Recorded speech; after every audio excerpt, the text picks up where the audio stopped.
hay una realidad, yo creo, en el mundo que, que también lo vivimos nosotros, que es un poco ese,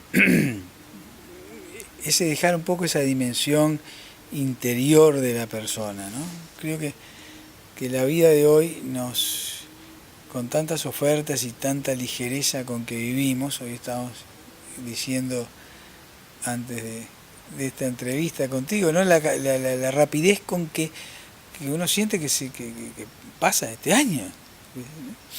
Y creo que eso lo vivimos todos permanentemente, y eso yo creo que nos lleva a un poco la superficialidad, a que las cosas no le damos tiempo para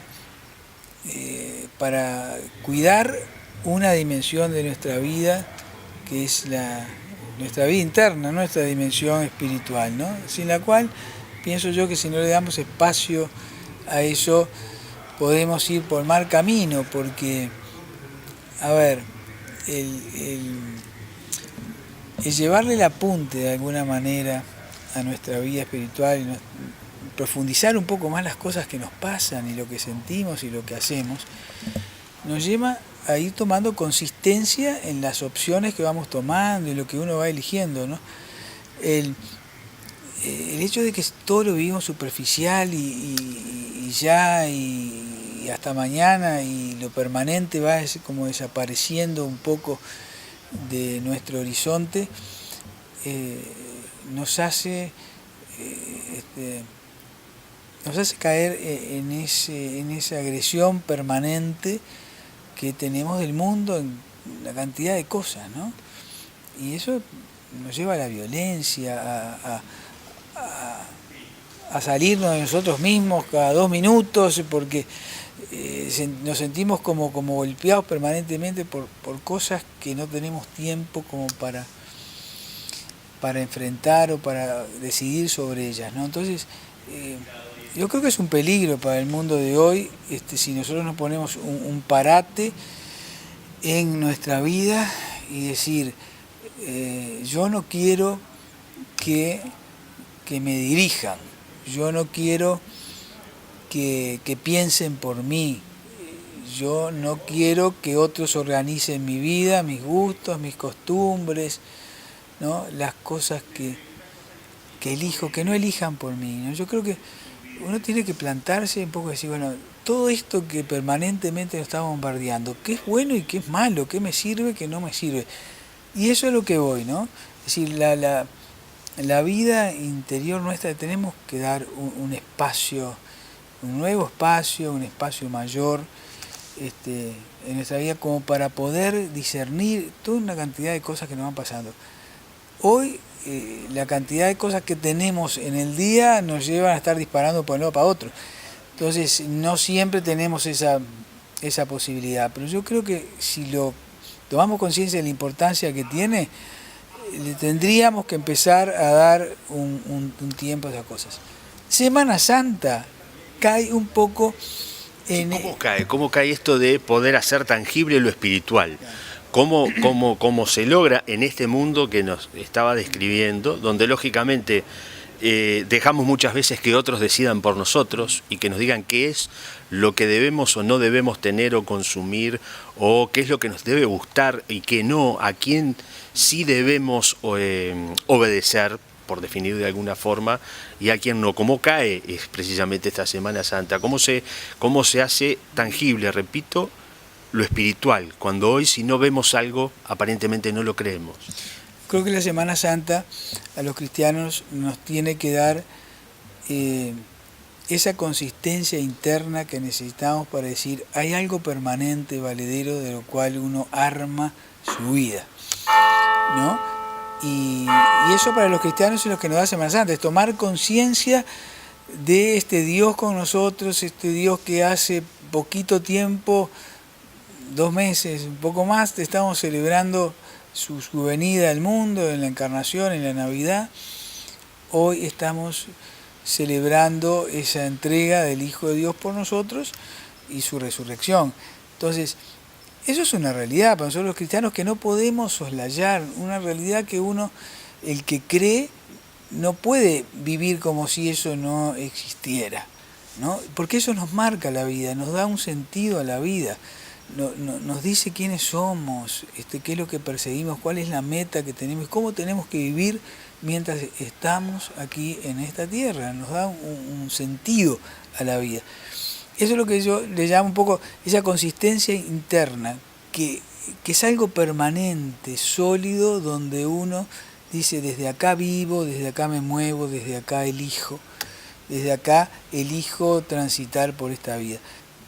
¿Y cuál es el mensaje o lo que se puede transmitir a quienes, no creen, no profesan, pero lógicamente en este mundo conviven con quienes sí creen y quienes están transitando por esta semana en un sentido más espiritual que de la diversión o el ocio, como se plantea, como digamos casi como un antagonismo, la semana de turismo. Yo creo que todo ser humano que en algún momento se pone a pensar y se detiene, tenga fe en Jesucristo o no lo tenga, es una persona en búsqueda de la felicidad, en búsqueda de sentido a su vida, de por qué hago las cosas, a dónde voy. Yo que sé, en algún momento alguien, por más que no tenga fe, esto se pregunta. Después vendrán muchas ofertas donde las distintas respuestas yo las voy tomando según me gusta. Nosotros optamos y elegimos y sentimos, y eso es la fe, por alguien que nos da el sentido a estas respuestas. Pero todo el mundo tiene deseos, anhelos y búsqueda en su vida. Y todos podemos llegar a nuestro interior, ¿no? Ahí donde uno se encuentra con su conciencia, llamarle, nosotros decimos nos encontramos con Dios, con lo que Él quiere, con la voluntad de Dios, ahí está. Pero todo el mundo tiene ese mundo interior y se puede acceder a ese mundo interior. Después que uno le dé sentido desde la fe y nosotros iluminamos ese ser interior con la fe, es otra cosa, y proponemos esto porque es lo que descubrimos y lo que tenemos que transmitir como iglesia, ¿no? Pero todos tenemos ese mundo interior al cual acceder, y Dios nos habla a la conciencia, ¿no? Si uno escucha su conciencia, va descubriendo distintas cosas, y creo que el mensaje para todo el mundo, dice, más allá de la fe, es detengámonos un poco en esta corrida que hacemos muchas veces no sabemos hacia dónde. Vamos a detenernos para descubrirnos interiormente y desde ahí descubrir otros sentidos que de repente no le habíamos dado a nuestra vida, ¿no?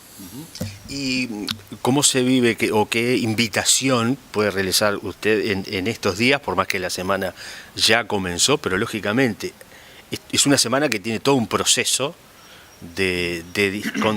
con distintas actividades, como para que se entienda?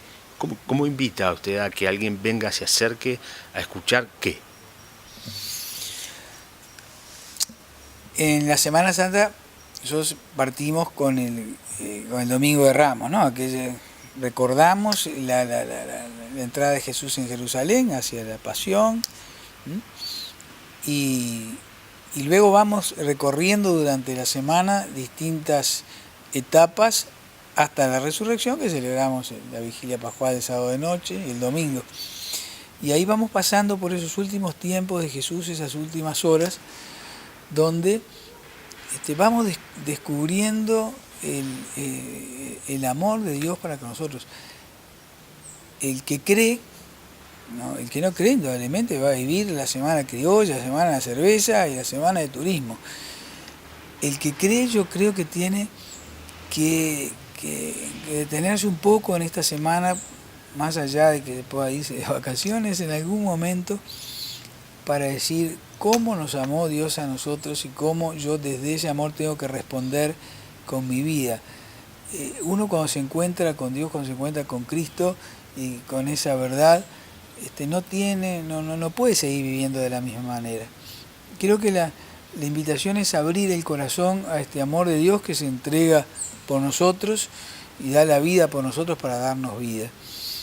Y bueno, profundizar en eso, ¿no? Este año de la misericordia también que estamos viviendo y que el Papa nos invitó a vivir. ¿Qué significa el año de la misericordia? El año de la misericordia es un año donde el Papa Francisco nos invita a profundizar sobre el sentido de la misericordia. El lema es: sean misericordiosos como el Padre, descubrir el amor de Dios, no un Dios que castiga, un Dios lejano, sino que un Dios que se involucra con aquellas humanidad que Él creó y que se pone cerca y a caminar con esa humanidad.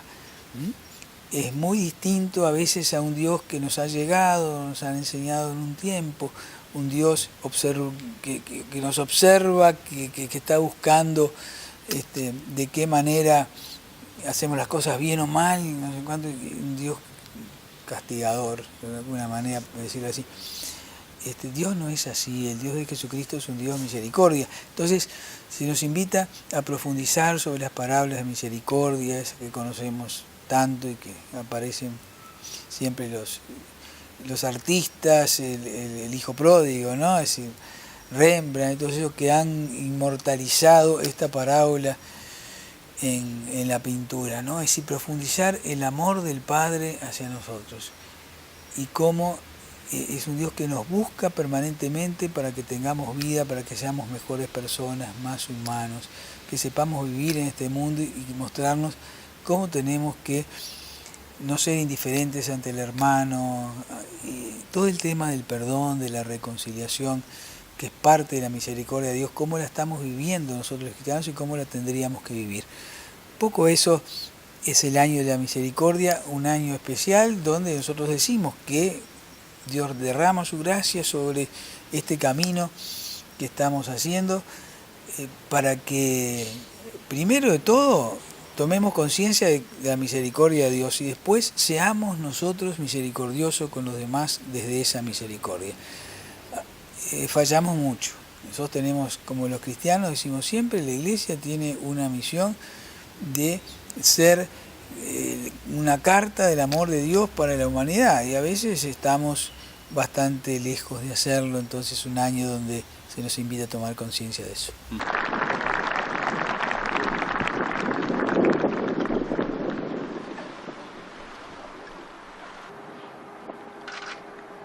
Geográficamente, Cuba es un archipiélago que mira hacia todos los caminos, con un valor extraordinario como llave entre el norte y el sur, entre el este y el oeste. Su vocación natural es ser punto de encuentro para que todos los pueblos se reúnan en amistad. Desde hace varios meses estamos siendo testigos de un acontecimiento que nos llena de esperanza. El proceso de normalización de las relaciones entre dos pueblos tras años de distanciamiento. Es un proceso, es un signo de la victoria de la cultura del encuentro, del diálogo, del sistema del acrecentamiento universal por sobre el sistema muerto para siempre de dinastía y de grupos. Hay aspectos que últimamente, en los últimos años, sobre todo con la presencia del Papa Francisco, han puesto a la Iglesia Católica en el tapete. Y por estas horas se está viviendo un momento histórico también para la comunidad internacional. Lo ha representado la presencia del presidente de Estados Unidos en Cuba, como antes fue el de Cuba en Estados Unidos. Y todo esto también se da una visita al templo, a la catedral en La Habana del presidente norteamericano, pero donde se ha insistido en un rol muy especial de la Iglesia por parte del Papa en estas instancias. ¿Qué reflexión le merece esto? ¿Esto es una Iglesia contemporánea? ¿Forma parte de esa misericordia? Sí, yo creo que lo que nos está mostrando el Papa Francisco también, y no solamente él, ¿no? Ya Benedicto, Juan Pablo II, también cada uno con su estilo y su impronta, nos va mostrando esta iglesia que tiene que salir de sí misma de alguna manera e ir hacia los demás, abrirse, ir hacia, ¿no?, hacia el hermano, no solamente hacia el que tiene fe, sino todo aquel necesitado, aquel ante quien el mundo es indiferente muchas veces y lo dejamos de lado, ¿no? Ir hacia las periferias, como dice Francisco. La periferia puede ser el hermano del cual tú estás irremediablemente separado y que te parece que no hay reconciliación posible, llegar a ellos, ¿no? Y creo que todo lo que signifique en este mundo acercamiento entre las personas, ese tomar conciencia de que más allá de nuestras diferencias ideológicas o de fe, somos hermanos, que venimos de un mismo Dios, y que nos empecemos a ver como hermanos y necesitados unos de otros, y no como perro y gato en este mundo. Yo creo que tomar conciencia de eso, de que yo, más allá de lo que tú pienses, que pienses distinto que yo en cuanto a una cantidad de cosas, estamos caminando juntos por este mundo, nos tenemos que ayudar y nos tenemos que respetar, y es totalmente distinto ir caminando por esta vida con los demás como un perfecto desconocido, que sentir que el otro, aunque no lo conozca, el que me encuentro de paso por la vida, es mi hermano, es un hijo de Dios como yo, el cual tenemos que caminar juntos y apoyarnos unos a otros en distintos momentos de nuestra vida, en los difíciles y en los fáciles. Te cambia la cabeza pensar que el otro, que tú te encontrás todos los días por ahí, es un hermano tuyo, ¿no? Totalmente distinto, pero uno con un hermano busca el bien del otro y no lo sentís como un enemigo, ¿no? Y lo traigo a otro tema de la actualidad, porque por estos días se está discutiendo a nivel de Montevideo, en la capital del país, la posibilidad o no de que se instale una imagen de la Virgen en la Rambla. ¿Cómo toma usted esta discusión cuando aquí en Florida prácticamente discusión no existió? Y creo que hay otras partes del país donde se han instalado imágenes, en este caso concreto desde la Virgen, y no han existido este tipo de discusiones. Para mí yo viví hasta hace 8 años en Montevideo, nací ahí, y yo cuando vine a Florida descubrí, ya lo conocía, ya tenía vínculos con Florida, pero una cosa es estar viviendo desde lo que hoy soy, ¿no? Entonces, que es completamente distinto. Sí, hay una gran diferencia. Entonces, las cosas que pasan en Montevideo, no sé si pasarían acá. Entonces, lo que habría que hacer es tener un poco más de consideración o ser más misericordiosos, tal vez con todos los temas, ser un poco más flexibles y aprender a respetar dentro de los límites de nuestra libertad lo que el otro piensa o cree. Sí, la misericordia pasa un poco por ahí. Yo creo que dentro de las parábolas que decíamos hoy, que nos ilustran esa misericordia de Dios, que es lo que tenemos que repetir un poco en nuestras vidas, es la parábola del hijo pródigo, que está hablando de alguien que del amor de una persona que no le pasa factura al otro permanentemente por las cosas que hizo, si realmente, y eso da posibilidad de que el otro tenga una nueva vida, de que el otro mire el futuro de otra manera. Y eso es lo que pasó con el hijo pródigo cuando el padre lo recibió, totalmente desconcertante porque inesperaba que fuera así. ¿Cómo cambiamos la vida del otro cuando somos capaces de darle una nueva oportunidad, ¿no? Y yo creo que es una parábola para reflexionar mucho.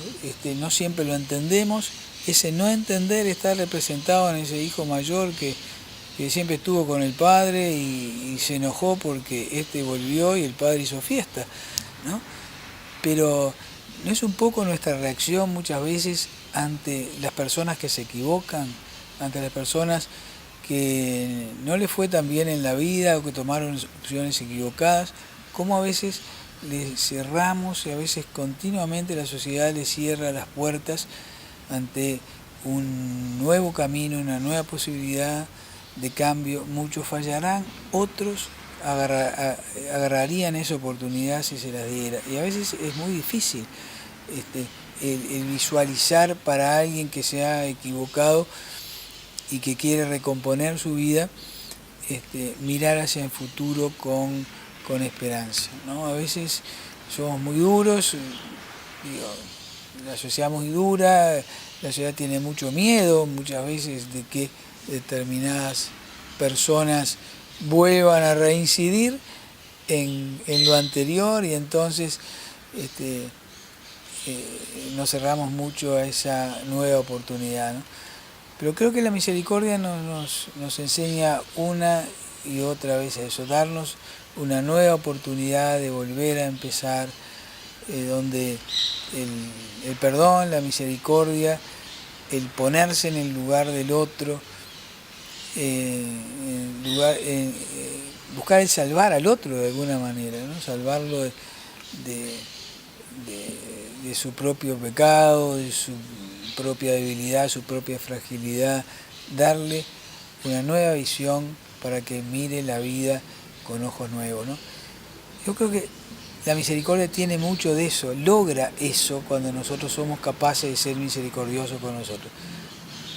Nos saldrá bien, a veces no, porque las cosas fallen, no tiene que dejar de hacer aquello que cree que está bien, ¿no? Y bueno, así nos enseñó Jesucristo, ¿no? Muchas gracias. Dale a ti.